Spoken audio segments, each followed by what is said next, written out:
നമസ്കാരം. News room live ആരംഭിക്കുന്നു. ആദ്യം പ്രധാന വാർത്തകൾ. പ്രാൺ പ്രതിഷ്ഠയ്ക്ക് ഇന്ന് മകരവിളക്ക്. പൊന്നമ്പലമേട്ടിൽ മകരജ്യോതി തെളിയും. തിരുവാഭരണം ചാർത്തി ദീപാരാധന. ദർശന പുണ്യം തേടി ഭക്തർ. പ്രാൺ പ്രതിഷ്ഠയ്ക്ക് ഇനി ഒരാഴ്ച മാത്രം. ഒരുക്കങ്ങൾ അവസാന ഘട്ടത്തിൽ. അയോധ്യയിലേക്ക് വിശ്വാസികളുടെ ഒഴുക്ക് തുടരുന്നു. സംഗീത സംവിധായകൻ KJ ജോയ് അന്തരിച്ചു. അന്ത്യം ചെന്നൈയിൽ പുലർച്ചെ 2:30. വിടവാങ്ങിയത് 200-ലേറെ ചിത്രങ്ങൾക്ക് സംഗീതം ഒരുക്കിയ പ്രതിഭ. സംസ്കാരം മറ്റന്നാൾ.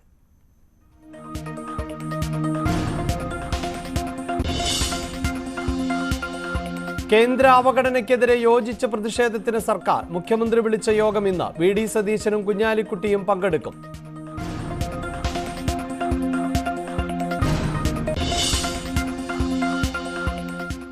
പ്രധാനമന്ത്രി നാളെ വീണ്ടും കേരളത്തിൽ. കൊച്ചിയിൽ റോഡ് ഷോ. തൃപ്രയാർ ശ്രീരാമക്ഷേത്രം സന്ദർശിക്കും.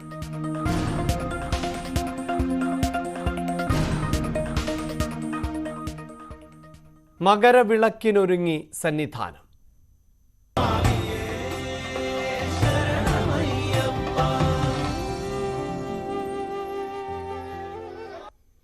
ഇന്ന് മകരവിളക്ക്. തീർത്ഥാടക ലക്ഷങ്ങൾക്ക് ദർശന പുണ്യം പകരാൻ ഇന്നത്തെ സന്ധ്യയിൽ ശബരിമലയുടെ കിഴക്കൻ ചക്രവാളത്തിൽ മകരജ്യോതി ഉദിച്ചുയരും. പുലർച്ചെ 2:46 മകരസംക്രമ പൂജയോടെ ആണ് മകരവിളക്ക് ചടങ്ങുകൾക്ക് തുടക്കമായത്.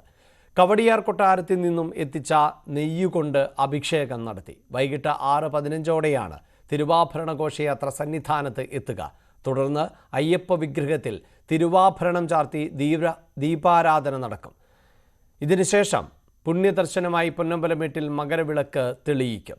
മകരവിളക്കിനോട് അനുബന്ധിച്ച് രാവിലെ 9 മണിക്ക് സന്നിധാനം ഓഡിറ്റോറിയത്തിൽ നടക്കുന്ന ചടങ്ങിൽ തമിഴ് പിന്നണി ഗായകൻ PK വീരമണിദാസിന് മന്ത്രി ഹരിവരാസന പുരസ്കാരം സമ്മാനിക്കും. വാർത്തയുടെ വിശദാംശങ്ങളുമായി സജീവ് C. വാര്യരും ഡാൻ കുര്യനും ആണ് ചേരുന്നത്. സജീവ്, ഇന്നത്തെ ഇതുവരെ പൂർത്തിയായിട്ടുള്ള ചടങ്ങുകൾ, ഇനി ശേഷിക്കുന്ന ചടങ്ങുകൾ എന്തൊക്കെയാണ്? തീർത്ഥാടക ലക്ഷങ്ങൾ ദർശന പുണ്യം നേടുന്ന മണിക്കൂറുകളാണ് ഇനി. ഇതിൽ ഏറ്റവും കൂടുതൽ ആളുകൾ എത്തിയത് ഇന്നലെയാണ്. ഇന്നലെ 50,000 പേർ എന്ന് നിജപ്പെടുത്തിയിരുന്നെങ്കിലും അതിൽ കൂടുതൽ ആളുകൾ, 1,00,000-ഓളം പേർ ആളുകൾ എത്തി. അതിൽ കൂടുതൽ ആളുകൾ 18-ാം പടി ചവിട്ടിയ ആളുകളുടെ എണ്ണമാണ് ഇപ്പോഴുള്ളത്. എന്നാൽ അതിൽ കൂടുതൽ ആളുകൾ സന്നിധാനത്തും പരിസരത്തുമായി എത്തി എന്നാണ് നമുക്ക് മനസ്സിലാക്കാൻ സാധിക്കുന്നത്. ഈ തരത്തിൽ ഇപ്പോഴും തിരക്ക് തുടരുകയാണ്. ഈ തിരക്ക് ഇന്ന് വൈകിട്ട് 5 മണി മുതൽ ഉണ്ടാകില്ല. 5 മണി മുതലാണ് 5 മണിക്കാണ് നട തുറക്കുന്നത്. നട തുറക്കുമ്പോൾ അപ്പോൾ ദർശനം ഉണ്ടാകില്ല. തീർത്ഥാടകർക്ക് ആ സമയത്ത് ദർശനം ഉണ്ടാകില്ല. 6:15 കൂടി തിരുവാഭരണ ഘോഷയാത്ര എത്തും. തിരുവാഭരണ ഘോഷയാത്ര 3 പേടകങ്ങളാണ് കൊണ്ടുവരുന്നത്. ഒരു പേടകത്തിൽ തങ്കത്തിൽ തീർത്ത ആഭരണങ്ങളാണ് ഭഗവാന്റെ ആഭരണങ്ങൾ. രണ്ടാമത്തതിൽ വെള്ളിയിൽ തീർത്ത പാത്രങ്ങളാണ്. മൂന്നാമത്തതിൽ കസബ് വസ്ത്രങ്ങളാണ്. ഇതെല്ലാം തന്നെ അവിടെ നിന്ന് ഘോഷയാത്രയായി എത്തുകയാണ്. 6:15 കൂടി സന്നിധാനത്തെത്തുന്ന 3 പേടകങ്ങളിൽ ഒരെണ്ണം മാത്രം തിരുവാഭരണങ്ങൾ മാത്രം, അതായത് തങ്ക ആഭരണങ്ങൾ മാത്രം ശ്രീകോവിലിനകത്തേക്ക് കയറ്റും. ബാക്കിയുള്ളവ മണിമണ്ഡപത്തിലേക്ക് മാറ്റും. അതിനുശേഷം തിരുവാഭരണങ്ങൾ അപ്പോൾ തന്നെ നടയടച്ച് തിരുവാഭരണങ്ങൾ ചാർത്തിയുള്ള ദീപാരാധനയാണ്. 6:30 തിരുവാഭരണം ചാർത്തിയുള്ള ദീപാരാധന നടത്തും. ദീപാരാധനയ്ക്ക് ഒടുവിൽ ഈ കാണുന്ന പൊന്നമ്പലമേട്ടിൽ മകരജ്യോതി തെളിയുകയും ചെയ്യും. തീർത്ഥാടക ലക്ഷങ്ങൾ തങ്ങളുടെ ദർശന പുണ്യമായി, ജന്മപുണ്യമായി കാണുന്ന ഒരു ദർശന ഭാഗ്യം ആ സമയത്ത് ഉണ്ടാകും. അതിനുവേണ്ടിയുള്ള കാത്തിരിപ്പാണ് ഇപ്പോഴുള്ളത്. ഒരു പക്ഷേ ഒരാഴ്ചയോളമായി എത്തിയ ആളുകൾ ഉണ്ട്. കഴിഞ്ഞ 3 ദിവസങ്ങളായി തങ്ങുന്ന ആളുകളുണ്ട്. പർണശാലകളും ടെൻറ്റുകളും വിരിയിലുമൊക്കെയായി ആളുകൾ ഇവിടെ തങ്ങുകയാണ്. കാട്ടുമൃഗങ്ങളുടെ ആക്രമണ സാധ്യതയെല്ലാമുള്ള ഇടങ്ങളിൽ സുരക്ഷയോടെ ഇത്രയും ദിവസങ്ങൾ അവർക്ക് കഴിയാനായി. പ്രത്യേകിച്ചും അതിനുള്ള സംവിധാനങ്ങളെല്ലാം ഫയർഫോഴ്സും അതുപോലെ പോലീസും ഫോറസ്റ്റും എല്ലാം ഒരുക്കിയിരുന്നു. അതിനനുസരിച്ച് വെളിച്ചം KCB വെളിച്ചം ഒരുക്കിയിരുന്നു. ആനക്കൂട്ടങ്ങൾ ഇറങ്ങുന്ന മേഖല, ഇഴജന്തുക്കളുള്ള മേഖല, ഇവിടെയെല്ലാം തന്നെ സൗകര്യങ്ങൾ ഒരുക്കിയാണ് ആളുകൾ ടെന്റുകൾ കെട്ടി താമസിച്ചിരുന്നത്. ആ ആളുകൾക്ക് സുഗമമായ ദർശന പുണ്യം സാധ്യമാകുന്ന ഒരവസ്ഥയാണ് ഉള്ളത്. ഡാൻ കുര്യൻ എന്നോടൊപ്പമുണ്ട്. ഡാൻ, ഏറ്റവും സുരക്ഷിതമായ ദർശനം സാധ്യമാക്കുന്ന ഒരു വർഷമാകണം എന്ന് പോലീസിന് നിർബന്ധമുണ്ട്. അതുകൊണ്ടായിരിക്കണം DGP അടക്കമുള്ള DGPയുടെ നേതൃത്വത്തിൽ തന്നെ ഇക്കാര്യങ്ങളിൽ വിശകലനം നടത്തുകയും അവലോകനം നടത്തുകയും ചെയ്തത്, അല്ലേ? തീർച്ചയായിട്ടും അങ്ങനെ തന്നെ പറയേണ്ടി വരും. കാരണം എല്ലാ വർഷവും മണ്ഡലകാലം വരുമ്പോൾ ഉണ്ടാകുന്നതിനേക്കാൾ അധികമായ ഒരു തിരക്ക് ഈ വർഷം കഴിഞ്ഞ ഏതാനും വർഷങ്ങളുമായി താരതമ്യം ചെയ്യുമ്പോൾ വലിയൊരു തിരക്ക് ഈ വർഷം അനുഭവപ്പെട്ടു. അത് പലപ്പോഴും 12 മുതൽ 18 മണിക്കൂർ വരെ ക്യൂ നിൽക്കുന്ന സാഹചര്യമൊക്കെ അത് വലിയ തരത്തിൽ ചർച്ച ചെയ്യപ്പെട്ടതാണ്. അതൊക്കെ മുന്നിൽ കണ്ടുകൊണ്ടാണ് ഇത്തവണത്തെ മകരവിളക്ക് മഹോത്സവത്തിന് അത്തരമൊരു പ്രതിസന്ധി അല്ലെങ്കിൽ ഈ തിരക്ക് മൂലമുണ്ടാകുന്ന പ്രതിസന്ധികൾ മറികടക്കുന്നതിന് വേണ്ടിയുള്ള മുന്നൊരുക്കങ്ങൾ നേരത്തെ തന്നെ തുടങ്ങിയത്. അതുകൊണ്ടാണ് അത്തരത്തിലുള്ള ക്രമീകരണങ്ങൾ എല്ലാ വ്യൂ പോയിന്റുകളടക്കം അവർ സജ്ജമാക്കിയിരിക്കുന്നതും. മുൻ വർഷങ്ങളിലൊക്കെ ഏതാണ്ട് 1500 ഉദ്യോഗസ്ഥരെയായിരുന്നു ഇവിടെ മാത്രം സന്നിധാനത്ത് സുരക്ഷാ ക്രമീകരണങ്ങൾക്ക് വേണ്ടി വിന്യസിച്ചിരുന്നത്. പക്ഷേ ഇത്തവണ അത് 2500 വർദ്ധിപ്പിച്ചിരിക്കുന്നത്. സന്നിധാനത്തും പരിസരത്തും ഏതാണ്ട് 2 ലക്ഷത്തിലധികം ആളുകൾ മകരജ്യോതി ദർശനത്തിന് വേണ്ടി എത്തും എന്നാണ് പറയുന്നത്. അവർക്ക് കൃത്യമായി ദർശനം സാധ്യമാക്കി സുരക്ഷിതമായി ഇവിടുന്ന് മലയിറങ്ങുന്നതിന് വേണ്ടിയിട്ടുള്ള ക്രമീകരണങ്ങൾ ഒരുക്കുന്നതിന് വേണ്ടി തന്നെയാണ്. അതുകൊണ്ട് തന്നെയാണ് പാണ്ടിത്താവളത്തും പാച്ചിമേട്ടിലും അതോടൊപ്പം തന്നെ സന്നിധാനത്തുമായി ആ സുരക്ഷാ വിന്യാസം ഇപ്പോൾ പൂർണ്ണമായിരിക്കുന്നത്. എന്തായാലും ഇവിടെ ദക്ഷിണ മേഖല IG-യുടെ നേതൃത്വത്തിലാണ് ഉദ്യോഗസ്ഥർ സന്നിധാനത്തുണ്ടാകുക. ADGP ആയിരിക്കും ഇതിന് മേൽനോട്ടം വഹിക്കുക. അതോടൊപ്പം പ്രധാനപ്പെട്ട എല്ലാ വ്യൂ പോയിന്റുകളും ഇതിന് സമീപത്തുള്ള ഈ പരമ്പരാഗത പാതയിലൂടെ എത്തുന്ന പുല്ലുമേട്, അതോടൊപ്പം തന്നെ പരുതുപാറ ഉൾപ്പെടെയുള്ള പ്രധാനപ്പെട്ട വ്യൂ പോയിന്റുകളിലെല്ലാം വലിയ സുരക്ഷാ ക്രമീകരണങ്ങൾ ഇതിനോടകം സജ്ജമാണ്. എടുത്തു പറയേണ്ട ഒരു കാര്യം, ഈ പർണശാലകളിൽ തീ പടരുന്ന സാഹചര്യം അത് നേരത്തെയൊക്കെ ഉണ്ടായിട്ടുണ്ട്. കാരണം ഈ ചെറിയ ദീപങ്ങളും മറ്റും കത്തിക്കാൻ ശ്രമിച്ച്, ചിരാതുകളും മറ്റും കത്തിക്കാൻ ശ്രമിച്ച് അതിൽ നിന്ന് തീ പടരുന്ന കൂട്ട് അപകട സാഹചര്യങ്ങളൊക്കെ നേരത്തെ ഉണ്ടായിട്ടുണ്ട്. അത്തരമൊരു പ്രശ്നങ്ങളൊക്കെ ഒഴിവാക്കാൻ വേണ്ടി പർണശാലകളിൽ ഈ തീ കത്തിക്കുന്നതിനടക്കം കൃത്യമായ നിയന്ത്രണം, കർശനമായ നിരോധനം പോലീസ് ഏർപ്പെടുത്തിയിട്ടുണ്ട്. പക്ഷേ അത് എത്ര കണ്ട് പ്രായോഗികമായി ഇവിടെ നടപ്പിലാക്കാൻ കഴിയും എന്നറിയില്ല. പക്ഷേ അവരുടെ പരിശോധനകളൊക്കെ നടക്കുന്നുണ്ട് അത്തരത്തിൽ. എന്തായാലും നേരത്തെ സജീവ് സൂചിപ്പിച്ച പോലെ ഈ ഭക്തർക്ക് നിയന്ത്രണമില്ലാതെ ഇവിടേക്ക് കടന്നു വരുന്നതിനൊരു സമയപരിധിയുണ്ട്. അത് കഴിഞ്ഞ് എത്തുന്നവർക്ക് പിന്നെ ഇവിടുത്തെ ചടങ്ങുകൾക്കൊക്കെ ശേഷം മാത്രമേ ദർശനം തേടി ഇവിടേക്ക് എത്താൻ കഴിയുകയുള്ളൂ. എന്തായാലും അതിനകം തന്നെ ഉച്ചയ്ക്ക് മുന്നോടിയായി തന്നെ ഇവിടേക്ക് ഈ മല കയറുന്നതിന് വേണ്ടിയിട്ടുള്ള തിരക്കാണ് പമ്പയിലടക്കം കണ്ടുകൊണ്ടിരിക്കുന്നത്. എനിക്ക് തോന്നുന്നത് ഇന്നലെ രാവിലെ മുതൽ അണമുറിയാത്ത പ്രവാഹമാണ് ഭക്തരുടെ. അവിടെ മാളികപ്പുറങ്ങളുണ്ട്. നമുക്ക് ചിലപ്പോൾ പ്രയാസം തോന്നുന്നു കണ്ടു കഴിഞ്ഞാൽ. കൊച്ചു കുഞ്ഞുങ്ങളടക്കം മണിക്കൂറുകൾ ഇങ്ങനെ ക്യൂവിൽ നിൽക്കുന്ന ഒരു സാഹചര്യം. എനിക്ക് തോന്നുന്നത് ഇപ്പോഴും 1 മിനിറ്റിൽ ഏതാണ്ട് 80 മുതൽ 90 ആളുകളെ വരെ ഈ 18-ാം പടി കയറ്റുന്ന തരത്തിലുള്ള ക്രമീകരണമാണ്. അങ്ങനെയാണെങ്കിൽ സുഗമമായി ഇത് ഈ ദർശനം സാധ്യമായി എല്ലാവർക്കും പെട്ടെന്ന് തൊഴുത് മടങ്ങാൻ കഴിയുമെന്നൊരു വിലയിരുത്തലാണ് പോലീസിനുള്ള. അങ്ങനെയുള്ള ക്രമീകരണങ്ങളാണ് സജ്ജമാക്കിയിരിക്കുന്നത്. എന്തായാലും ഈ ക്രമീകരണങ്ങളൊക്കെ നിലനിൽക്കുമ്പോഴും പൊതു അല്ലെങ്കിൽ ഭക്തരുടെ കൂടി ഒരു സഹകരണമുണ്ടെങ്കിൽ മാത്രമേ അത് ഫലപ്രദമായി നടപ്പിലാക്കാൻ കഴിയൂ എന്ന ഒരു വിലയിരുത്തലാണ് ഉദ്യോഗസ്ഥരും ദേവസ്വം ബോർഡുമൊക്കെ നിലനിൽക്കുന്നത്. വിവിധ ഭാഷകൾ സംസാരിക്കുന്ന ആളുകൾ, വിവിധ സംസ്കാരം ഉൾക്കൊണ്ടവർ, ഒരേ മനസ്സോടുകൂടി ആളുകൾ എത്തുന്നു. അവർ ഒരേ ഒരു ലക്ഷ്യത്തിന് വേണ്ടി കാത്തിരിക്കുന്നു. ഈ ഒരു സാഹചര്യമാണ് ഉള്ളത്. അവരെ സംബന്ധിച്ച് അവർക്ക് വേണ്ട വിവരങ്ങൾ ലഭ്യമാക്കുന്ന ഒരു നടപടി ദേവസ്വം ബോർഡിൻ്റെയോ അല്ലെങ്കിൽ അധികൃതരുടെയോ ഭാഗത്തുനിന്നും ഉണ്ടായിരുന്നു എന്ന കാര്യത്തിൽ സംശയമുണ്ട്. എങ്കിൽ പോലും പരമാവധി ആളുകൾക്ക് എങ്ങനെയാണ് സുരക്ഷിതമായ ദർശനം സാധ്യമാകുക എന്നുള്ള വിവരങ്ങളെല്ലാം നൽകിയിരുന്നു എന്നാണ് നമുക്ക് മനസ്സിലാക്കാൻ സാധിക്കുന്നത്, അല്ലേ? തീർച്ചയായിട്ടും. അതായത് ഇവിടേക്ക് വർഷങ്ങളായി എത്തുന്ന ഭക്തരാണ്. പ്രധാനമായി കേരളത്തിന് പുറമെ തമിഴ്നാട്, കർണാടക, ആന്ധ്രാപ്രദേശ്, തെലങ്കാന ഈ സ്ഥലങ്ങളിലൊക്കെ ഭക്തരെത്തുന്ന ഒരു സ്ഥലമാണ്. സ്വാഭാവികമായി മുൻവർഷങ്ങളിൽ എത്തിയതിൻ്റെ ഒരു അനുഭവ പരിചയം അവർക്കുണ്ട്. അതോടൊപ്പം തന്നെ വിവിധ ഭാഷകളിൽ വിവരങ്ങൾ കൈമാറുന്നതിനുള്ള സജ്ജീകരണങ്ങൾ എൻക്വയറി പോയിന്റിൽ സജ്ജമാണ്. പക്ഷേ എല്ലാവർക്കും അവിടെ എത്തി തന്നെ കാര്യങ്ങൾ അറിയുക എന്ന് പറയുന്നത് ഒരിക്കലും പ്രായോഗികമായിട്ടുള്ള കാര്യമല്ല. കാരണം അവിടേക്ക് എത്തുന്ന ആളുകളുടെ എണ്ണത്തിൽ ഒരു നിയന്ത്രണമുണ്ട്, അല്ലെങ്കിൽ അവിടെ ഒരു കപ്പാസിറ്റിയിൽ കവിഞ്ഞ ആളുകൾക്ക് അവരെ ഉൾക്കൊള്ളാൻ കഴിയാത്തൊരു സാഹചര്യമുണ്ട്. അതുകൊണ്ട് തന്നെ അല്ലാതെ ഈ വയർലെസ് മെസ്സേജുകളിലൂടെയും മറ്റും അത്തരം കാര്യങ്ങൾ അവർക്ക് അറിയിക്കുന്നതിനുള്ള തയ്യാറെടുപ്പുകൾ ഈ കുഞ്ഞുങ്ങളെ മറ്റും കാണാതാകുന്ന സമയങ്ങളിൽ അല്ലെങ്കിൽ കൂട്ടം തെറ്റിപ്പോകുന്ന സമയങ്ങളിലൊക്കെ ഇത്തരത്തിൽ വിവിധ ഭാഷകളിലുള്ള ആളുകൾ അവിടെ ഉണ്ട്. അവരെ സഹായിക്കുന്നതിന് വേണ്ടി അറിയാവുന്ന ആളുകളുണ്ട്.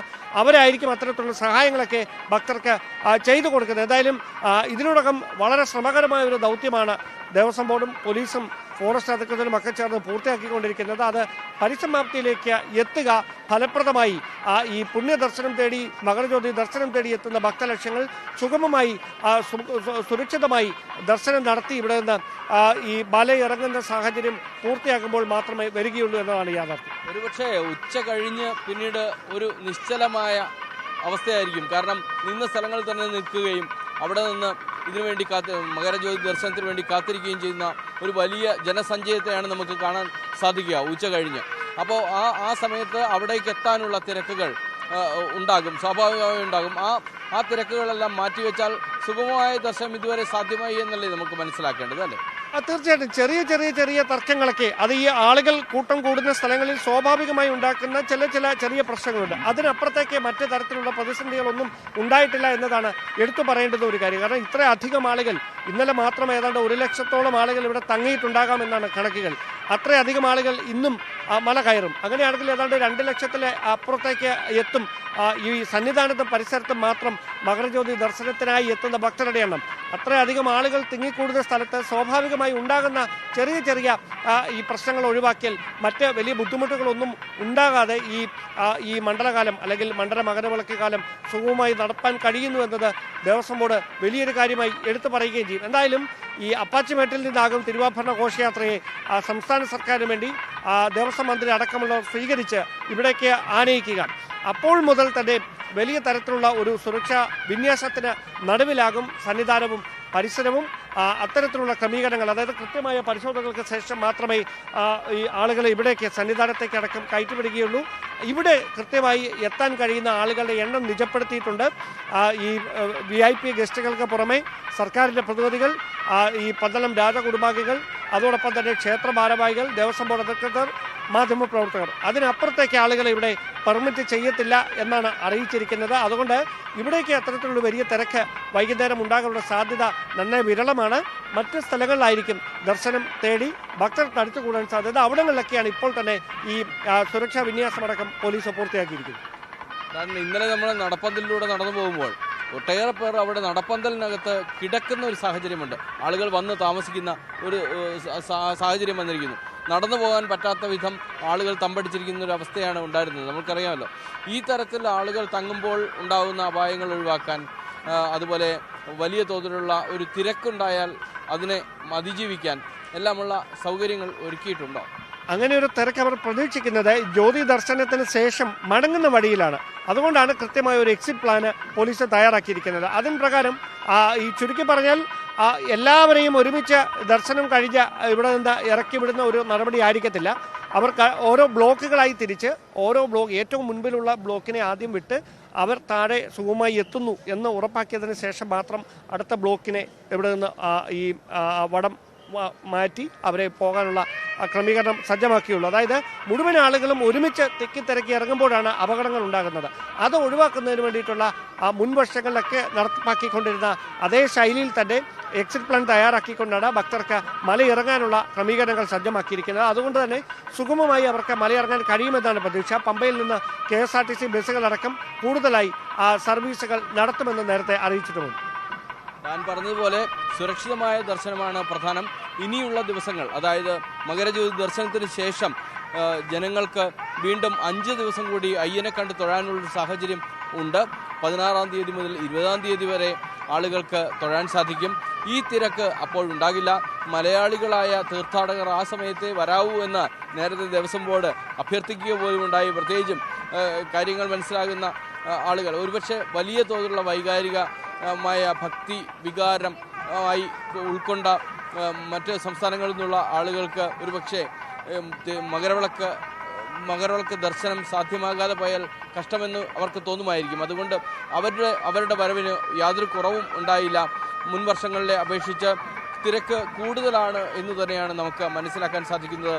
എങ്കിലും അവർ സുരക്ഷിതമായി തിരിച്ചിറങ്ങി പോകുവാനുള്ള വരെയുള്ള കാര്യങ്ങളിൽ ഇപ്പോൾ ദേവസ്വം ബോർഡും പോലീസും വേണ്ട രീതിയിലുള്ള സൗകര്യങ്ങൾ ഏർപ്പെടുത്തിയിട്ടുണ്ട്. വരും ദിവസങ്ങളിൽ സുഗമമായ ദർശനം വീണ്ടും സാധ്യമാകുന്ന നിലയുണ്ടാകും. അത് ഏറ്റവും സുന്ദരമായ, ഏറ്റവും സുശാന്തമായ ഒരു ദർശന സാധ്യതയായി കാണുന്നുമുണ്ട്.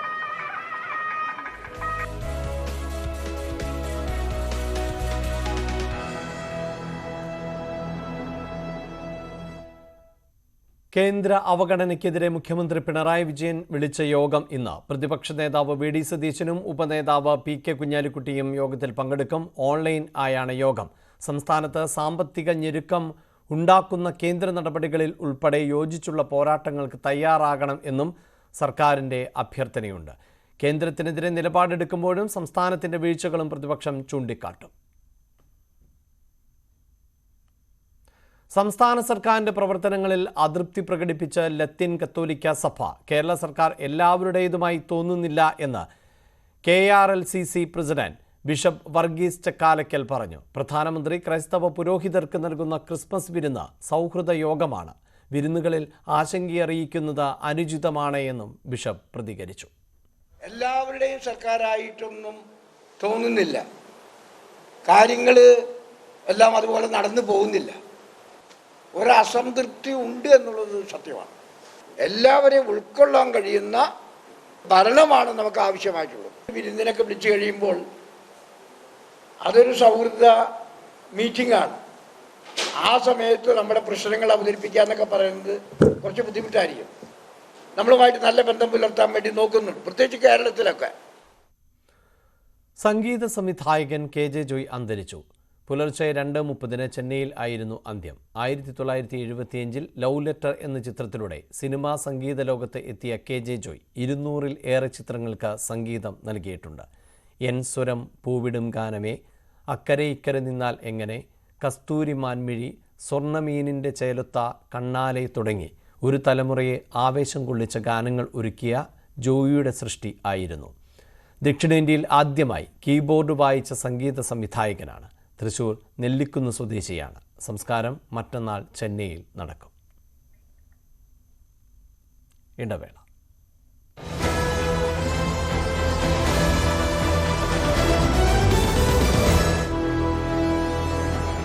ഈ പരിപാടി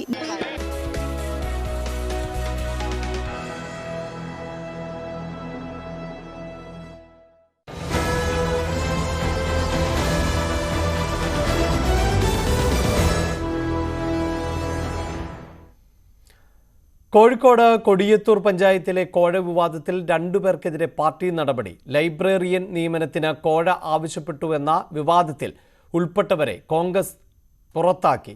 കോഴ ആവശ്യപ്പെട്ട കരീം പഴങ്കലിനെയും ഫോൺ സംഭാഷണം റെക്കോർഡ് ചെയ്ത് പുറത്തുവിട്ട സണ്ണിയെയുമാണ് പുറത്താക്കിയത്. വിവരങ്ങളുമായി MS അനീഷ് കുമാർ ചേരുന്നുണ്ട്. അനീഷ്, എന്താണ് വിശദാംശങ്ങൾ?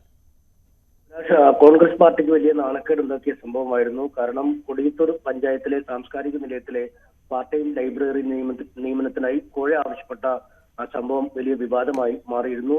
12,000 രൂപ പ്രതിമാസം ഓണറേറിയം ലഭിക്കുന്ന ജോലിക്കായി 50,000 രൂപയാണ് ആ കോഴയായി ആവശ്യപ്പെടുന്നത്. സാധാരണ നിലയിൽ ഇത്തരം നിയമനങ്ങൾക്ക് വലിയ തുക വാങ്ങാറുണ്ടെന്നും ഇത്തരത്തിൽ ഈ സംഭാഷണത്തിൽ കരീം പഴങ്കൽ ഈ സണ്ണി റെക്കോർഡിനോട് പറയുന്ന ശബ്ദരേഖയാണ് പുറത്തു വന്നത്. ഇതേ തുടർന്നാണ് DCC ഇതേക്കുറിച്ച് അന്വേഷണത്തിനായി ഉത്തരവിടുകയും DCC KPCC മെമ്പറെ കൊണ്ട് ഈ NK അബ്ദുറഹ്മാൻ സംഭവത്തെക്കുറിച്ച് അന്വേഷണം നടത്തുകയും ചെയ്തു. 20ഓളം പേരിൽ നിന്നും ഈ കാര്യവുമായി ബന്ധപ്പെട്ട് NK അബ്ദുറഹ്മാൻ മൊഴിയെടുത്തിരുന്നു. ഇതിനുശേഷമാണ് റിപ്പോർട്ട് സമർപ്പിച്ചിരിക്കുന്നത്. പാർട്ടിക്ക് പൊതുജന മധ്യത്തിൽ അവമതിപ്പുണ്ടാക്കുന്ന പ്രവർത്തനമാണ് ഇരുവരും നടത്തിയതെന്ന് കണ്ടെത്തി. ഈ കരീം പഴങ്കൽ ഇത്തരത്തിൽ കൈക്കൂലിപ്പണം ആവശ്യപ്പെട്ടതും ഇത് റെക്കോർഡ് ചെയ്ത ശേഷം പുറത്തുവിടുകയും ചെയ്ത് അതീവ ഗുരുതരമായ അച്ചടക്ക ലംഘനമായാണ് പാർട്ടി കരുതുന്നത്. ഇതിന്റെ അടിസ്ഥാനത്തിലാണ് ഇപ്പോൾ 2 പേരെയും പാർട്ടിയിൽ നിന്നും പുറത്താക്കിയിരിക്കുന്നത്. പാർട്ടിയുടെ പ്രാഥമിക അംഗത്തിൽ നിന്നും 2 പേരെയും പുറത്താക്കിയതായി DCC president advocate K Praveen Kumar അറിയിച്ചിട്ടുമുണ്ട്. അഭിലാഷ്, വിശദാംശങ്ങളാണ് MS അനീഷ് കുമാർ നൽകിയത്. പ്രധാനമന്ത്രിയുടെ 2 ദിവസത്തെ കേരള സന്ദർശനത്തിനായുള്ള ഒരുക്കങ്ങൾ പൂർത്തിയാകുന്നു. നേരത്തെ തീരുമാനിച്ച പരിപാടികൾക്ക് പുറമെ തൃപ്രയാർ ശ്രീരാമദേവ ക്ഷേത്രവും നരേന്ദ്രമോദി സന്ദർശിക്കും. നാളെ വൈകിട്ട് കൊച്ചിയിൽ എത്തുന്ന പ്രധാനമന്ത്രി 6 മണിക്ക് നഗരത്തിൽ റോഡ് ഷോ നടത്തും. കൊച്ചി ഷിപ്പ്യാർഡിൻ്റെ പദ്ധതികൾ ഉദ്ഘാടനം ചെയ്യുന്ന വെല്ലിംഗ്ടൺ ഐലൻഡിലെ വേദി, BJP ശക്തി കേന്ദ്ര ഇൻചാർജുമാരുടെ യോഗസ്ഥലമായ മറൈൻ ഡ്രൈവ് എന്നിവിടങ്ങളിലും സുരക്ഷാ പരിശോധനകൾ പൂർത്തിയാക്കി. SPG ഉദ്യോഗസ്ഥരും പരിശോധനകൾ നടത്തും. ഡാനി പോൾ വിശദാംശങ്ങളുമായി ചേരുന്നുണ്ട്. ഡാനി, ഒരുക്കങ്ങൾ എവിടെ എത്തി നിൽക്കുന്നു? ഒപ്പം സുരക്ഷാ സംവിധാനങ്ങളും.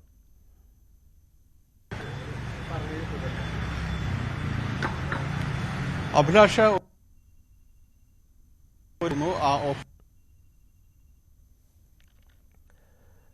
2 ദിവസത്തെ സന്ദർശനത്തിനായാണ് പ്രധാനമന്ത്രി നരേന്ദ്രമോദി നാളെ എത്തുന്നത്. കൊച്ചിയിലെത്തുന്ന പ്രധാനമന്ത്രി കൊച്ചിയിൽ വൈകിട്ട് റോഡ് ഷോ നടത്തുന്നുണ്ട്. അതോടൊപ്പം തന്നെ ഷിപ്പ്യാർഡുമായി ബന്ധപ്പെട്ട പദ്ധതികൾ ഉദ്ഘാടനം ചെയ്യുന്നു. അതിനുശേഷമാണ് തൃശ്ശൂരിലേക്ക് പോവുകയും ചെയ്യുന്നത്.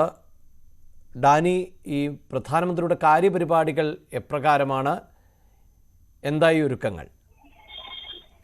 അഭിലാഷ, ഒരുക്കങ്ങൾ അത് പൂർത്തിയാകുന്നു. SPG ആണ് നിലവിൽ സുരക്ഷാ ക്രമീകരണങ്ങൾ കാര്യങ്ങളുടെ ഒരു ചുമതല വഹിക്കുന്നത്. നിലവിൽ കാര്യങ്ങൾ അവരുടെ മേൽനോട്ടത്തിലാണ് ഇപ്പോൾ പുരോഗമിക്കുന്നത്. ഇതിൽ നമുക്കറിയാവുന്നതുപോലെ ഏറ്റവും പുതുതായി കൂട്ടിച്ചേർക്കപ്പെട്ടിട്ടുള്ളത് തൃപ്രയാർ ശ്രീരാമ ക്ഷേത്ര സന്ദർശനമാണ്. അപ്പോൾ അതനുസരിച്ചുകൊണ്ട് പരിപാടികളിൽ ഏതാണ്ട് ഭേദഗതികൾ വന്നിരിക്കുന്നു. കൊച്ചിയിലെ അടക്കമുള്ള പരിപാടികളിൽ 1 മണിക്കൂറോളം താമസമുണ്ടാകുമെന്നാണ് നിലവിൽ അറിയാൻ കഴിയുന്നത്. റോഡ് ഷോയുടെ സമയത്തിൽ മാറ്റമുണ്ടാകില്ല. നാളെ വൈകിട്ട് 5 മണിയോടുകൂടി നെടുമ്പാശ്ശേരിയിൽ എത്തുന്ന പ്രധാനമന്ത്രി 6 മണിക്കാണ് റോഡ് ഷോ ആരംഭിക്കുന്നത്. നെടുമ്പാശ്ശേരിയിൽ നിന്ന് കാർ മാർഗം കൊച്ചിയിലേക്ക് എത്തുന്നു. മഹാരാജാസ് കോളേജ് ഗ്രൗണ്ടിൽ സമീപത്ത് വെച്ച് റോഡ് ഷോ ആരംഭിക്കുകയും തുടർന്ന് അദ്ദേഹം താമസിക്കുന്ന എറണാകുളം ഗസ്റ്റ് ഹൗസ് വരെയാണ് റോഡ് ഷോ നിശ്ചയിച്ചിട്ടുള്ളത്. അവിടെ ഏതാണ്ട് 1 കിലോമീറ്ററോളം ദൈർഘ്യം വരുന്ന ദൂരം അവിടെയാണ് റോഡ് ഷോയിൽ അദ്ദേഹം വാഹനത്തിലായിരിക്കും സഞ്ചരിക്കുക എന്നാണ് അറിയിച്ചിട്ടുള്ളത്. ഏതാണ്ട് 50,000-ഓളം പേര്, 50,000-ഓളം അനുഭാവികൾ, BJP പ്രവർത്തകരെല്ലാം തന്നെ ഇവിടെ ഈ 1 കിലോമീറ്ററോളം റോഡിന്റെ ചുറ്റുവട്ടത്ത് ഉണ്ടാകും. അദ്ദേഹത്തിന് അഭിവാദ്യം അർപ്പിക്കാൻ എന്നാണ് അറിയിച്ചിരിക്കുന്നത്. അന്ന് കാര്യപരിപാടികൾ മറ്റൊന്നും തന്നെ ചർച്ച ചെയ്തിട്ടില്ല. പിറ്റേന്നാണ് രാവിലെ തന്നെ 6:30 അദ്ദേഹം തൃശ്ശൂരിലേക്ക് പോകും.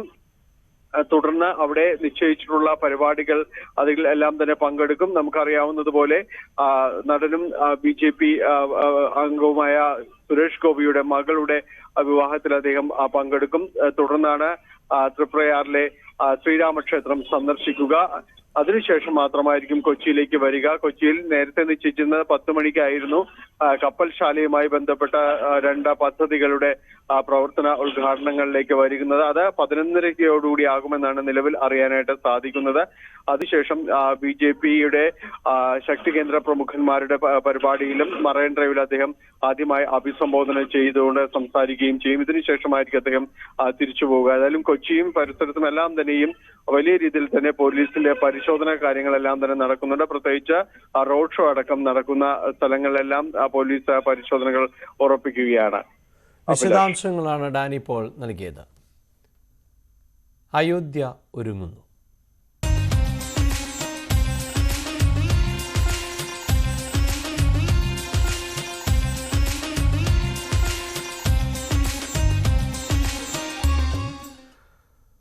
പ്രാൺ പ്രതിഷ്ഠയ്ക്ക് ഇനി ഒരാഴ്ച മാത്രം ബാക്കി നിൽക്കെ അയോധ്യയിൽ ഒരുക്കങ്ങൾ അന്തിമഘട്ടത്തിലാണ്. വിവിധ സംസ്ഥാനങ്ങളിൽ നിന്ന് വിശ്വാസികൾ അയോധ്യയിലേക്ക് എത്തിക്കൊണ്ടേയിരിക്കുകയാണ്.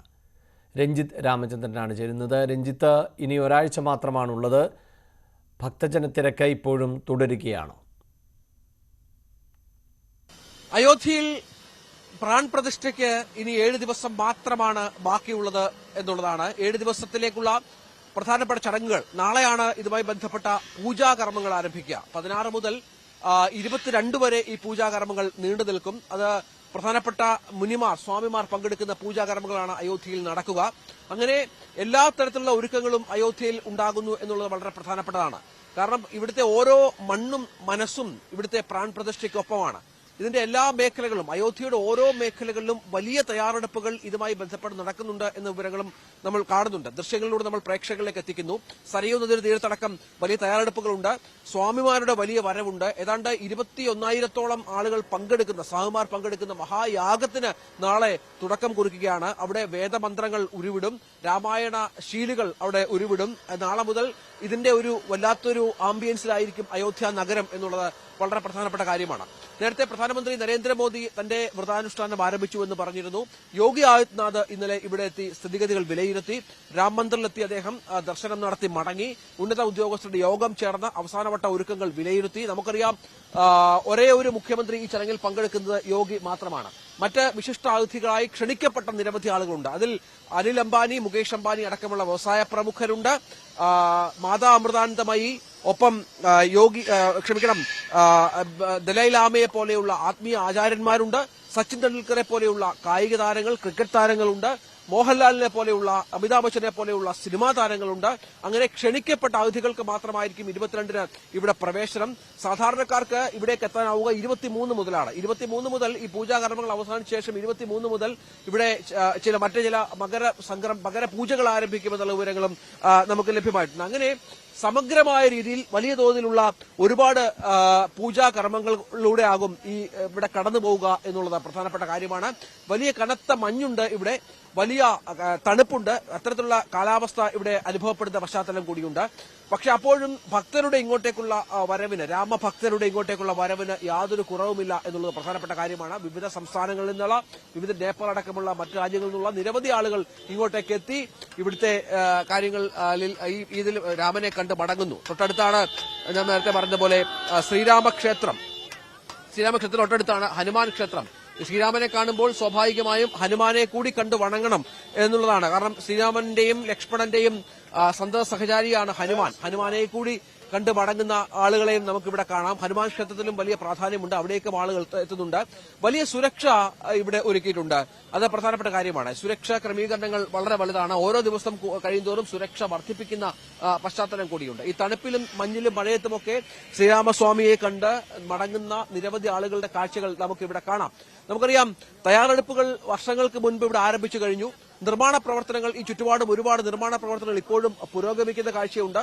ഈ നിർമ്മാണങ്ങളൊന്നും ഇതുവരെ അവസാനിച്ചിട്ടില്ല. ദൃശ്യങ്ങൾ നമുക്ക് കാണുന്നത് പോലെ ഇപ്പോഴും നിർമ്മാണങ്ങൾ ഈ രാവിലെ സമയത്തും തുടരുന്ന സാഹചര്യമുണ്ട്. കാരണം ഈ 2-3 വർഷം കൂടി കഴിയും അയോധ്യ ഇപ്പോൾ ട്രസ്റ്റ് ഉദ്ദേശിക്കുന്ന ഒരു പൂർണ്ണ രൂപത്തിലെത്താൻ എന്നുള്ളതാണ് പ്രധാനപ്പെട്ട കാര്യം. അതിനുള്ള ശ്രമങ്ങൾ ഇപ്പോൾ നടക്കുകയാണ്. ഇതൊരു രാമക്ഷേത്രത്തിന്റെ ഒരു ഭാഗം മാത്രം നിർമ്മാണം പൂർത്തിയാവുകയും തുടർന്ന് ഇതിന്റെ ഉദ്ഘാടനം, പ്രതിഷ്ഠ നടക്കുകയുമാണ്. പക്ഷേ പ്രതിഷ്ഠയ്ക്ക് ശേഷമാകും ഒരുപക്ഷെ അയോധ്യയുടെ മുഖച്ഛായ മാറുക എന്നുള്ളതാണ്. അതിനുശേഷം ആർക്ക് വേണമെങ്കിലും ഇങ്ങോട്ട് കടന്നു വരാം.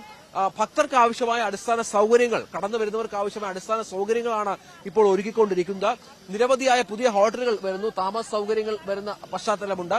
ഒപ്പം അതിനുശേഷം ഈ ട്രെയിൻ ഗതാഗതം, അതിനുള്ള സംവിധാനം അയോധ്യയിലെ റെയിൽവേ സ്റ്റേഷൻ വലിയ തോതിൽ ഒരുക്കിക്കഴിഞ്ഞു.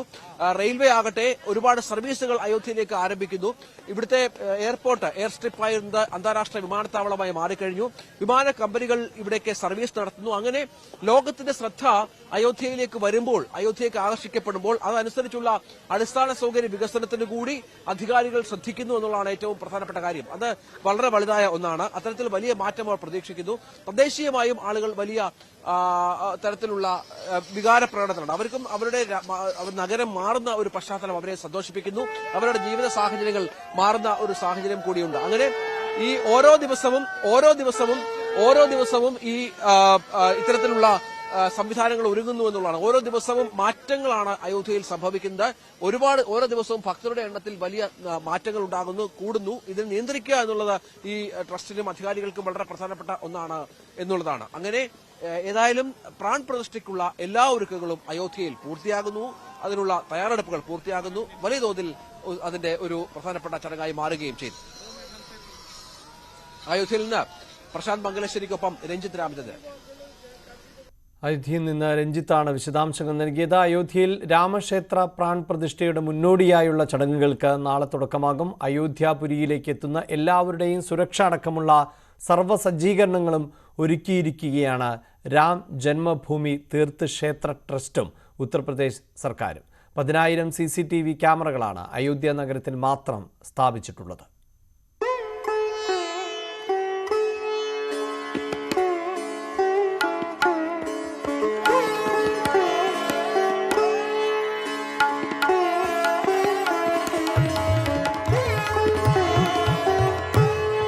ലോകമെമ്പാടുമുള്ള ഹൈന്ദവ വിശ്വാസികൾ കാത്തിരിക്കുന്ന അയോധ്യ രാമക്ഷേത്ര പ്രതിഷ്ഠാ ചടങ്ങിന് മുന്നോടിയായുള്ള ചടങ്ങുകൾ തുടങ്ങാൻ ഇനി 2 ദിവസം മാത്രമാണ് ബാക്കിയുള്ളത്. ചൊവ്വാഴ്ച പ്രതിഷ്ഠാ ചടങ്ങിന്റെ ചടങ്ങുകൾക്ക് തുടക്കമാകും. ഇനി അയോധ്യയിലേക്ക് വിശ്വാസികളുടെ പ്രവാഹമായിരിക്കും. ചടങ്ങുകൾക്ക് സാക്ഷിയാകാനും പ്രാൺ പ്രതിഷ്ഠയിൽ പങ്കെടുക്കാനും ക്ഷേത്ര ദർശിക്കാനുമുള്ളവരുടെ തിരക്കായിരിക്കും ഇനി. അയോധ്യാപുരിയിലെ നിരത്തുകൾ ജനസാഗരമാകും. അയോധ്യയിൽ സുരക്ഷിതത്വം ഉറപ്പാക്കുന്ന തിരക്കിലാണ് ഉത്തർപ്രദേശ് സർക്കാർ സംവിധാനങ്ങൾ. നഗരത്തിൽ 10,000 പുതിയ CCTV ക്യാമറകളാണ് സ്ഥാപിച്ചിരിക്കുന്നത്. പ്രതിഷ്ഠാ ദിനത്തിന് മുമ്പ് തന്നെ ഡ്രോൺ ഉപയോഗിച്ചുള്ള നിരീക്ഷണവും തുടങ്ങും. അനധികൃതമായി ഡ്രോൺ പറത്തുന്നതിന് നിരോധനവും ഏർപ്പെടുത്തിയിട്ടുണ്ട്. ഈ ദിവസങ്ങളിൽ അയോധ്യയ്ക്ക് മുകളിൽ സുരക്ഷാ സേനകളുടേതല്ലാത്തതും അനധികൃതവുമായ ഡ്രോണുകൾ ശ്രദ്ധയിൽപ്പെട്ടാൽ അവ തകർക്കും. അതിനായി ആന്റി ഡ്രോൺ സിസ്റ്റവും സ്ഥാപിച്ചു കഴിഞ്ഞു. രാമക്ഷേത്രത്തിലേക്കുള്ള താഴ് അലിഗഡിലെ ഹാരിസൺ ലോക്സ് ആണ് നൽകുക. 50 കിലോ ഭാരമുള്ള താഴാണ് ഇവർ നൽകുന്നത്. അയോധ്യ രാമക്ഷേത്രത്തിലേക്കുള്ള താഴുകൾ നൽകിയതിലൂടെ ഹാരിസൺ ലോക്സ് വലിയ ശ്രദ്ധയാകർഷിച്ചിരിക്കുകയാണെന്ന് company managing director Umang Monga പറഞ്ഞു. അലിഗഡ് MP സതീഷ് ഗൗതം മുഖേനയാണ് ഹാരിസൺ ലോക്സ് താഴുകൾ അയോധ്യ രാമക്ഷേത്രത്തിന് സമ്മാനിച്ചത്. 6 ജോലിക്കാർ 6 മാസത്തോളം പ്രയത്നിച്ചാണ് 50 കിലോ തൂക്കത്തിൽ ഈയവും ഇരുമ്പും ഉപയോഗിച്ച് ഈ താഴ് നിർമ്മിച്ചത്. താക്കോലിന് 2 കിലോയാണ് ഭാരം. ഇന്ത്യയിൽ മാത്രമല്ല രാമക്ഷേത്ര പ്രതിഷ്ഠ ആഘോഷമാക്കുന്നത്. മൗറീഷ്യസ് സർക്കാരും രാമക്ഷേത്ര പ്രതിഷ്ഠ പ്രൗഢമാക്കാനുള്ള ശ്രമത്തിലാണ്. പ്രാൺ പ്രതിഷ്ഠ നടക്കുന്ന ജനുവരി 22-ന് പ്രതിഷ്ഠാ സമയത്ത് 2 മണിക്കൂർ മൗറീഷ്യസിലെ സർക്കാർ ഓഫീസുകൾക്ക് അവധി നൽകി. ചടങ്ങ് ടെലിവിഷനിൽ കാണാനും മൗറീഷ്യസിലെ ക്ഷേത്രങ്ങളിൽ നടക്കുന്ന ചടങ്ങുകളിൽ പങ്കെടുക്കാനുമാണ് അവധി നൽകുന്നത്.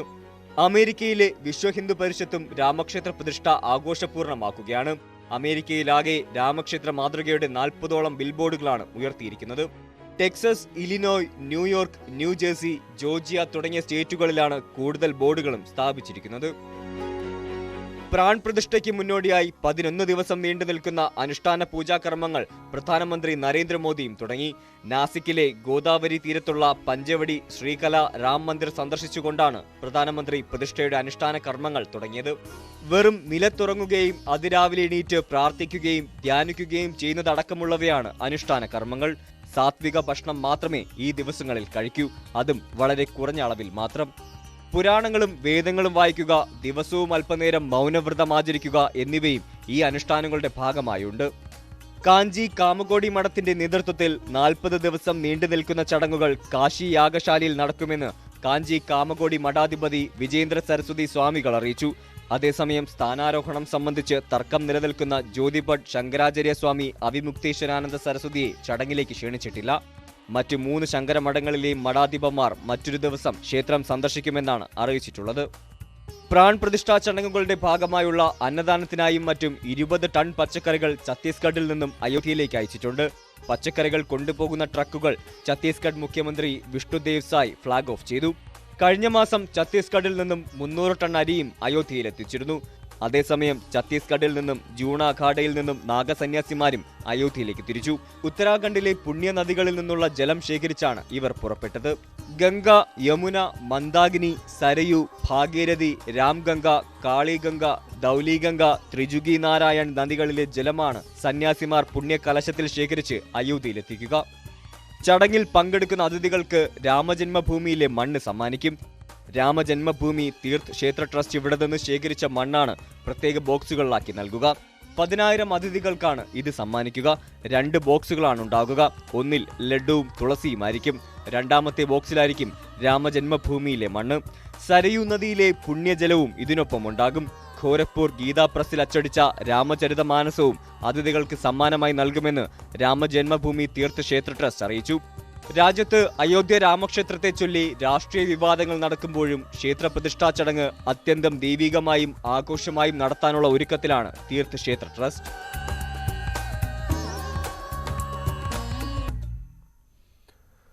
ആഘോഷത്തിലാണ് അയോധ്യ. എങ്ങും രാമമന്ത്രങ്ങളെ കേൾക്കാനുള്ളൂ. ബസ്സുകളിലും ബസ് സ്റ്റാൻഡുകളിലും എല്ലാം പ്രാൺ പ്രതിഷ്ഠ പ്രമാണിച്ച് രാം ഭജനുകൾ വെക്കണമെന്ന് നിർദ്ദേശവും നൽകിയിട്ടുണ്ട്.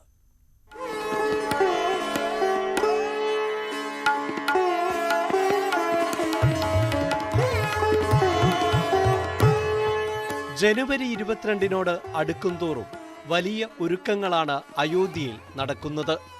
രാം മന്ദിർ പ്രാൺ പ്രതിഷ്ഠാ ചടങ്ങ് രാജ്യം ഇന്നോളം കണ്ടിട്ടില്ലാത്ത വിധം ആഘോഷമാക്കുകയാണ് അയോധ്യ നിവാസികളും ഉത്തർപ്രദേശ് സർക്കാരും. അതിന്റെ ഭാഗമായി ഉത്തർപ്രദേശിലെ സർക്കാർ ബസ്സുകൾ ഇപ്പോൾ രാമഭജനുകളാൽ മുഖരിതമാണ്. ബസ് സ്റ്റാൻഡുകളിൽ ബസ് കാത്തുനിൽക്കുന്നവർക്കും കേൾക്കാനാവുക ഇമ്പമാർന്ന രാമഭജനുകൾ തന്നെ.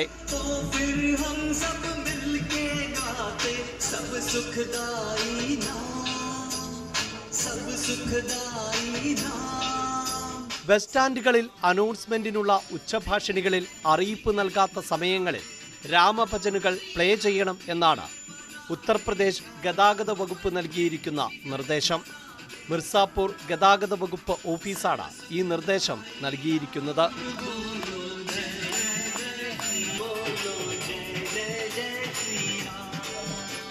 22-ന് അയോധ്യയിലേക്ക് പോകുന്നവർക്കായി പ്രത്യേക ക്രമീകരണങ്ങളും ഏർപ്പെടുത്തിയിട്ടുണ്ട്. ബസ്സുകളിൽ യാത്ര ചെയ്യുന്നവരും രാമഭജനുകൾ ആലപിക്കുന്ന കാഴ്ചയും കാണാം. 22 तारीख विशेष दिन है, इसलिए रामचंद्र जी की प्राण प्रतिष्ठा हो रही है। तो मिर्जापुर से भी जो लोग जहाँ जाने के इच्छुक होंगे तो उनके लिए हम लोग अपनी बसों की व्यवस्था करी। यूरो 6 की बसें लगाई जा रही हैं आवश्यकतानुसार। जैसे जैसे लोग आएंगे, यात्री आएंगे, उनके लिए व्यवस्था है कि बसें उपलब्ध हैं। यूरो 6 की बसें उपलब्ध हैं और जैसा कि शासन की मंशा है तो सब में रामधुन बजाई जा रही है और भी गाड़ियों में भी रामधुन है। हमारे स्टेशनों पे सजावट भी की जाएगी, झालर वगैरह भी लगाई जाएंगी, बसों से सजावटें होंगी। ये सब हम लोग पूरे तरह से लगे हुए हैं। പ്രാൺ പ്രതിഷ്ഠാ ദിനമായ 22-ാം തീയതി മിർസാപൂരിൽ നിന്ന് അയോധ്യയിലേക്ക് നേരിട്ടുള്ള കൂടുതൽ ബസ് സർവീസുകൾ നടത്തും.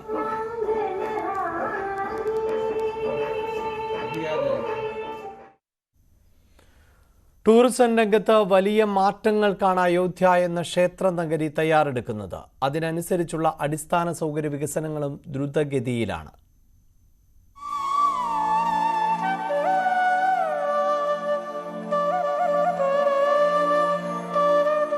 അയോധ്യ മുഴുവൻ നിർമ്മാണ പ്രവർത്തനങ്ങളിലാണ്.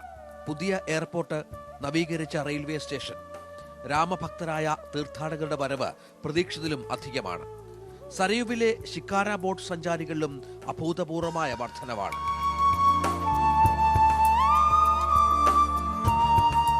സരയു നദിയിൽ മാത്രം 300ഓളം ഷിക്കാര ബോട്ടുകളുണ്ട്.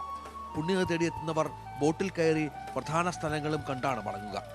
एक बोट में जैसे राउंड का फायदा, मतलब छोटा राउंड जाएंगे तो 60 रुपये 1 मेंबर, ओनली बड़ा घाट बड़ा राउंड तो 1 मेंबर 120। तो बड़े राउंड में आपको आरती घाट, लक्ष्मण किला, उसके बाद घुमा के पीछे राम घाट, तुलसी घाट, मतलब पीछे का सारा घाट घुमा के लगेगा। बिल्कुल अच्छा लगेगा, नेचुरल। हाँ, पहली बार है, 2 साल में बहुत चेंज हुआ। 2021 में 24 में बहुत अंतर आया, अराउंड हाफ एन आवर। രാജ്യത്തിന്റെ വിവിധ സംസ്ഥാനങ്ങളിൽ നിന്നുള്ള 10,000ങ്ങൾ ദിനം പ്രതി വന്നു മടങ്ങുന്നു. രാമക്ഷേത്രം യാഥാർത്ഥ്യമാകുന്നത് നാട്ടുകാർക്കുണ്ടാക്കുന്ന ഉണർവ് സകല മേഖലകളിലും കാണാം. 22-ലെ വലിയ ചടങ്ങിന് ശേഷം ഉണ്ടാകുന്ന മാറ്റങ്ങൾക്കായി തയ്യാറെടുക്കുകയാണ് അയോധ്യ. വിനോദസഞ്ചാര മേഖലയിലും വലിയ കുതിപ്പാണ് അയോധ്യ പ്രതീക്ഷിക്കുന്നത്. കാരണം 22-ന് ശേഷം ലോകത്തിന്റെ വിവിധ ഭാഗങ്ങളിൽ നിന്ന് ക്ഷേത്രം കാണാനെത്തുന്ന സഞ്ചാരികളിൽ അവർ വല്ലാതെ പ്രതീക്ഷ അർപ്പിക്കുന്നുണ്ട്. അങ്ങനെ ടൂറിസത്തിന്റെ ഓരോ മേഖലയിലും, ഈ തൊട്ടുപുറകിൽ കാണുന്ന ബോട്ടിംഗ് രംഗത്തായാലും മറ്റ് വിനോദസഞ്ചാര മേഖലയിലെ മറ്റു തലങ്ങളിലായാലും ഒക്കെ അയോധ്യയിൽ വലിയ പ്രതീക്ഷ അർപ്പിക്കുന്നു ഇവിടുത്തെ നാട്ടുകാർ. പ്രശാന്ത് മംഗലശ്ശേരിക്കൊപ്പം രഞ്ജിത് രാമേന്ദ്രൻ, സരയൂ നദീതീരം. സ്വപ്ന സാഫല്യത്തിനായി രാമജന്മഭൂമി ഒരുങ്ങുന്നു.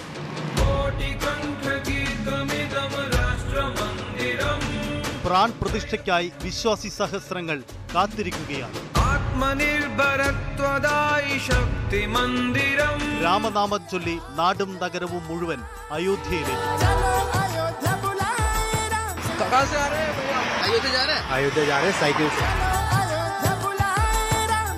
രാമഭജനുകളാൽ മുഖരിതമായ അയോധ്യാപുരിയിൽ നിന്ന് രഞ്ജിത്ത് രാമചന്ദ്രന്റെ റിപ്പോർട്ടുകളും പ്രശാന്ത് മംഗലശ്ശേരിയുടെ ദൃശ്യങ്ങളും.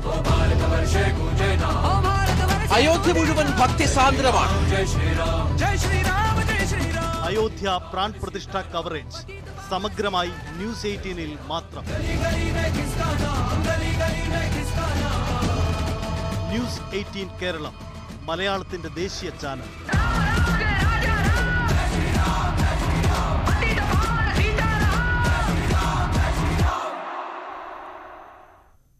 ചോളം കൊണ്ട് രാമക്ഷേത്രത്തിന്റെ മാതൃക നിർമ്മിച്ചിരിക്കുകയാണ് കർണാടകയിലെ ഒരു കൂട്ടം കർഷകർ. രാമഭക്തരായ കർഷകർ അയോധ്യയിലെത്തി രാമക്ഷേത്രം കാണണമെന്ന് ആഗ്രഹിക്കുന്നവരുമാണ്. 7000 ചോളങ്ങൾ കൊണ്ടാണ് രാമക്ഷേത്രത്തിന്റെ ഈ മാതൃക നിർമ്മിച്ചിരിക്കുന്നത്. 10 ദിവസമെടുത്താണ് നിർമ്മാണം പൂർത്തിയാക്കിയത്. ಪ್ರಾಣ ಪ್ರತಿಷ್ಠಾ ದಿನമായ 22 ವರೆ ಕ್ಷೇತ್ರ ಮಾದೃಗ ಪಾಡತ್ತು ವೆಚ್ಚ ಪೂಜಿക്കും. ಏನು ರಾಮ ಮಂದಿರ ಉದ್ಘಾಟನೆ ಆಗ್ತಿರೋ ಸಮಯದಲ್ಲಿ ನಾವೊಂದು ರಾಮ ಮಂದಿರ ನಾವು ಈ ಭಾಗದಲ್ಲಿ ಕಟ್ಟಿ ಒಂದು ತೋರಿಸಿ ಒಂದು ಈ ಭಾಗದ ರೈತರ ದರ್ಶನ ಮಾಡಿಸ್ಬೇಕು ಅನ್ನೋ ಒಂದು ಉದ್ದೇಶ ಇಟ್ಕೊಂಡು ಈ ಒಂದು ಕಾರ್ಯಕ್ರಮವನ್ನು ಮೆಕ್ಕೆಜೋಳ ಮುಖಾಂತರ ನಾವು ಮಾಡಿದ್ದೀವಿ. ಒಂದನೇದಾಗಿ ಈ ಓಜನಹಳ್ಳಿ ಗ್ರಾಮದಲ್ಲಿ ಮಾಡಬೇಕಾದ ಕಾರಣ ಇಷ್ಟೇ. ಇದು ಕೂಡ ಕೊಪ್ಪಳ ಜಿಲ್ಲೆಯಲ್ಲಿ ಬರೋದ್ರಿಂದ ಕೊಪ್ಪಳ ಜಿಲ್ಲೆಯಲ್ಲಿ ಹನುಮನ ಒಂದು ಜನ್ಮಸ್ಥಳ. ಆ ಹನುಮ ಮತ್ತು ರಾಮನ ಭಕ್ತನಾಗಿರೋದ್ರಿಂದ ಈ ಭಾಗದಲ್ಲಿ ಮಾಡಿದ್ರೆ ಬಹಳ ಶ್ರೇಷ್ಠವಾದ ಜಾಗ ಅಂತ ತಿಳ್ಕೊಂಡು ನಾವು ಓಜನಹಳ್ಳಿ ಗ್ರಾಮದಲ್ಲಿ ಸುಮಾರು 10 ದಿವಸದಿಂದ ಈ ಕಾರ್ಯಕ್ರಮವನ್ನು ಪ್ರಾರಂಭ ಮಾಡಿದ್ವಿ. കർണാടകയിലെ കൊപ്പാൽ എന്ന ഗ്രാമത്തിലെ ചോളം കർഷകരാണ് ഈ നിർമ്മാണത്തിന് പിന്നിൽ.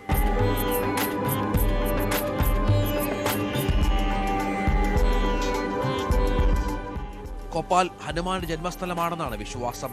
അയോധ്യയിൽ നേരിട്ടെത്താൻ പറ്റാത്ത ഗ്രാമവാസികൾക്ക് ഈ മാതൃകാ ക്ഷേത്രം കണ്ട് തൊഴുതു മടങ്ങാമെന്നാണ് നിർമ്മാതാക്കൾ പറയുന്നത്. Ayodhya desk news 18. കേരളത്തിലെ രാമക്ഷേത്രങ്ങളിലൂടെ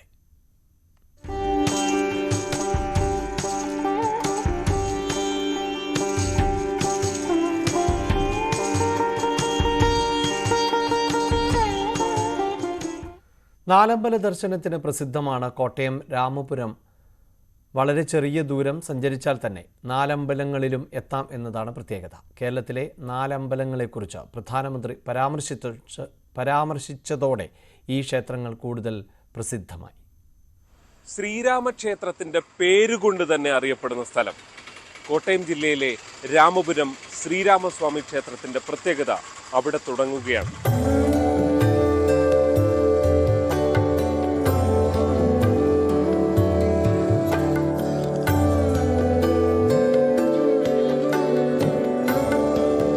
കോട്ടയം ജില്ലയിലെ പാലായിൽ നിന്നും 12 കിലോമീറ്റർ മാറിയാണ് രാമപുരം ശ്രീരാമസ്വാമി ക്ഷേത്രം.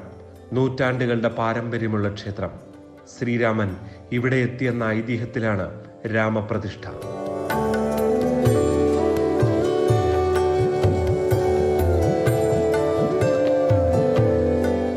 ആദ്യം ശ്രീരാമനെ, അതായത് മൂത്ത ജ്യേഷ്ഠ സഹോദരനെ തൊഴുതതിന് ശേഷം ഉടപ്പലത്തുള്ള ലക്ഷ്മണസ്വാമി, ഭരതൻ സ്വാമി, ശത്രുഘ്നൻ സ്വാമി വീണ്ടും ജ്യേഷ്ഠ സഹോദരനെ വന്ന് കാണുമ്പോഴാണ് നാലമ്പല ദർശനം പൂർത്തിയാകുന്നത്. കേരളത്തിലെ നാലമ്പലങ്ങളിൽ ഏറ്റവും അടുത്തടുത്തുള്ളത് രാമപുരത്താണ്. കൂടപ്പുലത്ത് ലക്ഷ്മണസ്വാമിയും അമനകരയിൽ ഭരതനും മേദിരിയിൽ ശത്രുഘ്നസ്വാമിയും കുടികൊള്ളുന്നു.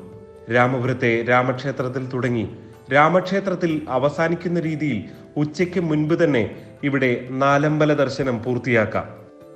പ്രധാനമന്ത്രിയുടെ സംസാരത്തിൽ കേരളത്തിലെ നാലമ്പല ദർശനത്തിൻ്റെ കാര്യം വന്നു. പ്രത്യേകിച്ച് കേരളത്തിലെ നാലമ്പലത്തിനെ പറ്റി പറയുകയാണെങ്കിൽ ഈ ഒരു പഞ്ചായത്തിൽ തന്നെ കേവലം 18 കിലോമീറ്റർ സഞ്ചാരത്തിൽ 4 സഹോദരന്മാരെ തൊഴാന്നുള്ളതാണ് നമ്മുടെ രാമപുരത്തിൻ്റെ പ്രത്യേകത. അതുപോലെ രാമൻ്റെ പേരിലുള്ള പുരമാണ് രാമപുരം.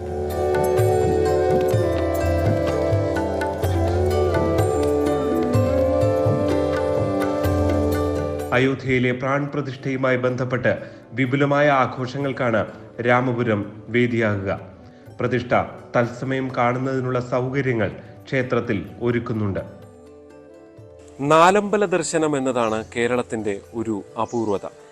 ഈ അപൂർവത തന്നെയാണ് രാമപുരത്തെ ശ്രദ്ധേയമാക്കുന്നത്. ഇമ്മാനുവൽ തോമസിനൊപ്പം ജി ശ്രീജിത്ത്, ന്യൂസ് 18 കോട്ടയം. പൊങ്കൽ ആഘോഷങ്ങൾക്ക് ആവേശം പകർന്ന് മധുരയിലെ പരമ്പരാഗത കേന്ദ്രങ്ങളിൽ ജല്ലിക്കെട്ടിന് തുടക്കമായി. അവണിയാപുരത്താണ് പൊങ്കൽ ദിനമായി ഇന്ന് ജല്ലിക്കെട്ട് നടക്കുന്നത്. 800 കാളകളാണ് അവണിയാപുരത്തെ ജല്ലിക്കെട്ടിൽ പങ്കെടുക്കുന്നത്. നാളെ പാലമേടും മറ്റന്നാൾ അലങ്കാനല്ലൂരുമാണ് ജല്ലിക്കെട്ട് നടക്കുക.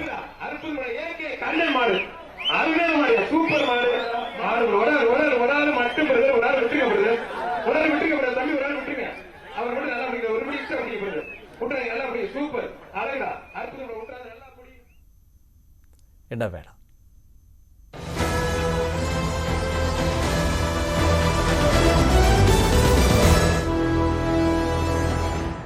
കളിപ്പാട്ടങ്ങൾ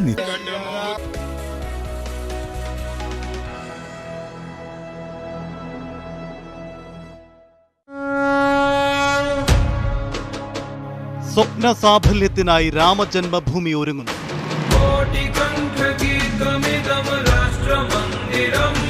പ്രാൺ പ്രതിഷ്ഠയ്ക്കായി വിശ്വാസി സഹസ്രങ്ങൾ കാത്തിരിക്കുകയാണ്. രാമനാമം ചൊല്ലി നാടും നഗരവും മുഴുവൻ അയോധ്യയിലേക്ക്.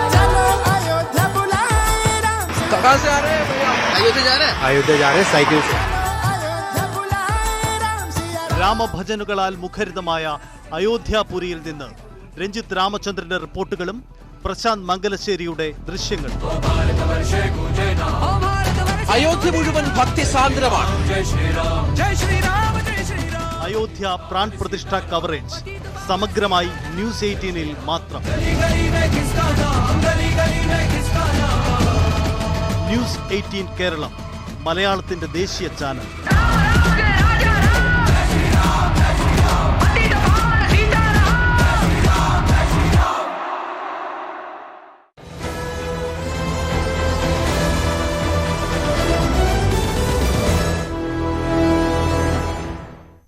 ഭാരത് ജോഡോ ന്യായ് യാത്ര രണ്ടാം ദിനത്തിൽ മണിപ്പൂരിലെ സംഘർഷ മേഖലയിലൂടെയാണ് ഇന്നത്തെ യാത്ര. കാൽനടയായും ബസ്സിലുമാണ് യാത്ര നിശ്ചയിച്ചിരിക്കുന്നത്. പ്രധാന നഗരങ്ങളിൽ രാഹുൽ ഗാന്ധി സംസാരിക്കും. യാത്ര വൈകിട്ട് നാഗാലാൻഡിൽ പ്രവേശിക്കും. മണിപ്പൂരിന് നഷ്ടപ്പെട്ട സമാധാനവും സാഹോദര്യവും തിരിച്ചുപിടിക്കുമെന്ന് ഇന്നലെ യാത്രയ്ക്ക് തുടക്കമിട്ട് രാഹുൽ ഗാന്ധി വ്യക്തമാക്കിയിരുന്നു. മാലിദ്വീപിലെ ഇന്ത്യൻ സൈന്യത്തെ പിൻവലിക്കുന്നത് വേഗത്തിലാക്കാൻ ധാരണയായി എന്ന് മാലിദ്വീപ് ഭരണകൂടം പുറത്തിറക്കിയ വാർത്താക്കുറിപ്പിലാണ് ഇക്കാര്യം വ്യക്തമാക്കുന്നത്. പരസ്പര സഹകരണം കൂട്ടുമെന്ന് മാലിദ്വീപ് വിദേശകാര്യ മന്ത്രാലയം അറിയിച്ചിട്ടുണ്ട്. അതേസമയം മാലിദ്വീപ് ഇന്ത്യ ഉന്നതതല സമിതിയിൽ വിശാലമായ ചർച്ച നടന്നുവെന്ന് ഇന്ത്യൻ വിദേശകാര്യ മന്ത്രാലയവും അറിയിച്ചു. പരസ്പര സഹകരണം വർദ്ധിപ്പിക്കുന്നതിനെപ്പറ്റി ചർച്ച നടത്തി. നിലവിലുള്ള സംയുക്ത വികസന പദ്ധതികൾ വേഗത്തിലാക്കുമെന്നും വിദേശകാര്യ മന്ത്രാലയം അറിയിച്ചു. മാലിദ്വീപിലെ ജനങ്ങൾക്ക് ആരോഗ്യമേഖലയിൽ വ്യോമസേനയുടെ സഹായം തുടരുമെന്നും ഇന്ത്യ വ്യക്തമാക്കിയിട്ടുണ്ട്. മാലിദ്വീപ് വിദേശകാര്യ ഉദ്യോഗസ്ഥരും അവിടുത്തെ ഇന്ത്യൻ ഹൈക്കമ്മീഷണർ ഉദ്യോഗസ്ഥരും തമ്മിൽ നടന്ന ചർച്ചയിൽ സൈന്യത്തെ പിൻവലിക്കുന്നത് സംബന്ധിച്ച് മാലിദ്വീപ് ആവശ്യം ഉന്നയിച്ചിരുന്നു. മാർച്ച് 15-നകം പിൻവലിക്കാനാണ് രേഖാമൂലം ആവശ്യപ്പെട്ടിരുന്നത്. ദുബായിൽ നടന്ന കാലാവസ്ഥാ ഉച്ചകോടിക്കിടെ നടന്ന ചർച്ചയിൽ സൈനിക സാന്നിധ്യം അവസാനിപ്പിക്കണമെന്ന് പ്രസിഡന്റ് മുഹമ്മദ് മുയിസു പ്രധാനമന്ത്രി നരേന്ദ്രമോദിയോട് അഭ്യർത്ഥിച്ചിരുന്നു. ഇതിന് പിന്നാലെ ഇക്കാര്യം ചർച്ച ചെയ്യാൻ ഇരു രാജ്യങ്ങളും തീരുമാനിച്ചിരുന്നു. മാസപ്പടി കേസ് LDF-UDF സംയുക്ത അഴിമതിയാണ് എന്ന് BJP സംസ്ഥാന അധ്യക്ഷൻ കെ സുരേന്ദ്രൻ. വീണ വിജയന് മാത്രമല്ല മുഖ്യമന്ത്രിക്കും രമേശ് ചെന്നിത്തലയ്ക്കും കുഞ്ഞാലിക്കുട്ടിക്കും ഇബ്രാഹിം കുട്ടിക്കുമെല്ലാം പണം കിട്ടിയിട്ടുണ്ട്. പണം വാങ്ങിയ എല്ലാവരും മറുപടി പറയണമെന്നും കെ സുരേന്ദ്രൻ പ്രതികരിച്ചു. വീണയുടെ കാര്യത്തിൽ 1,72,00,000 രൂപ കണക്കിൽപ്പെടുന്ന കാശ് ഈ കമ്പനി കൊടുത്തിട്ടുണ്ട്. കണക്കിൽപ്പെടാത്തത് എത്രയുണ്ട് എന്നുള്ളതാണ് അറിയാനുള്ളത്. അത് പിണറായി വിജയനും കിട്ടിയിട്ടുണ്ട്, ചെന്നിത്തലയ്ക്കും കിട്ടിയിട്ടുണ്ട്, കുഞ്ഞാലിക്കുട്ടിക്കും കിട്ടിയിട്ടുണ്ട്, ഉമ്മൻചാണ്ടിക്കും കിട്ടിയിട്ടുണ്ട്, അതുപോലുള്ള പ്രമുഖരായിട്ടുള്ള LDF-UDF നേതാക്കന്മാർ കിട്ടിയിട്ടുണ്ട്. അതിനെപ്പറ്റിയാണ് അവർ മറുപടി പറയേണ്ടത്.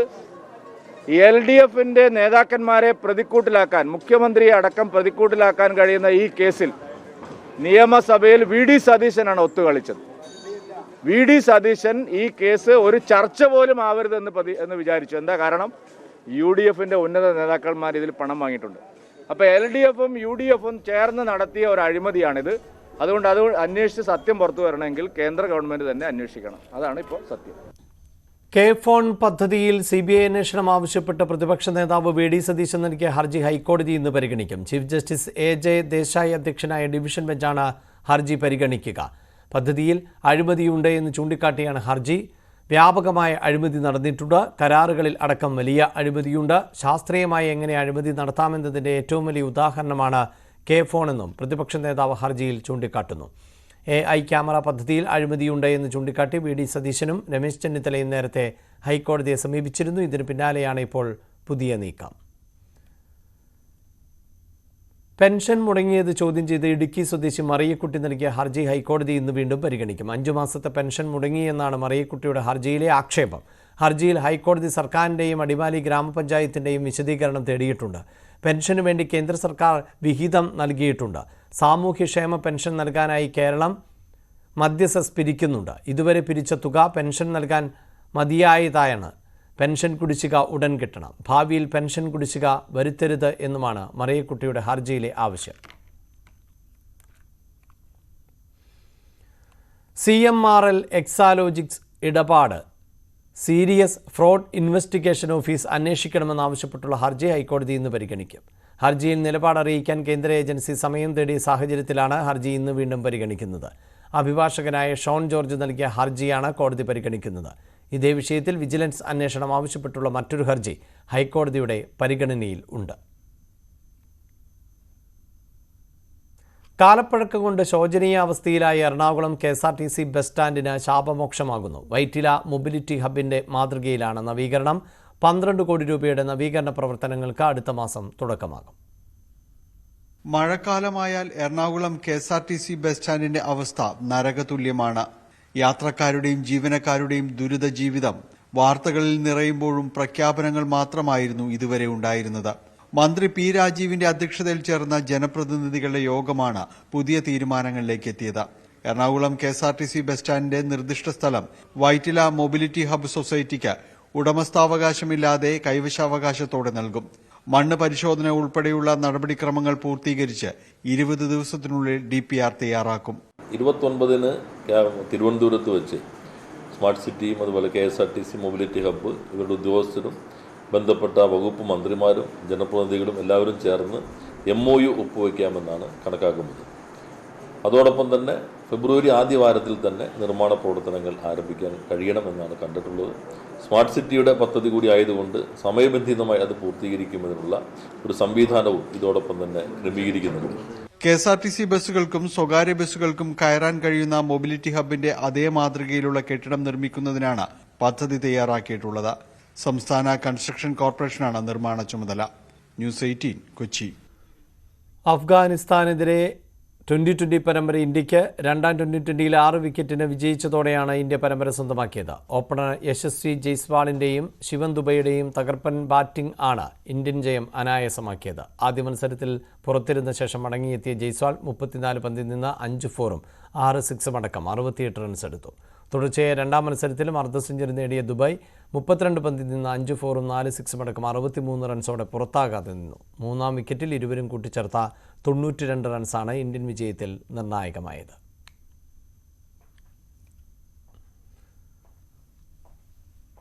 ഫെബ്രുവരി 11-ന് നടക്കുന്ന federal bank Kochi marathon 2024 count down ആരംഭിച്ചു. ജസ്റ്റിസ് ദേവൻ രാമചന്ദ്രൻ മാരത്തണിൽ പങ്കെടുക്കാനുള്ള ആദ്യ ബിബ് രക്ഷാ സൊസൈറ്റി ചെയർമാൻ WC തോമസിന് കൈമാറി. ഏഷ്യയിൽ ആദ്യമായി കൈകളില്ലാതെ ഡ്രൈവിംഗ് ലൈസൻസ് നേടിയ ജിലുമോൾ മാരിയറ്റ് ജോമസിനെ ആദരിച്ചു.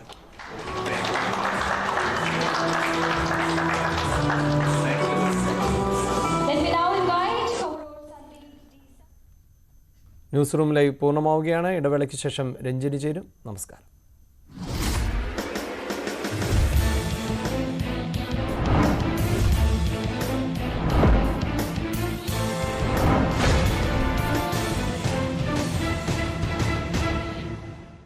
ഈ പരിപാടി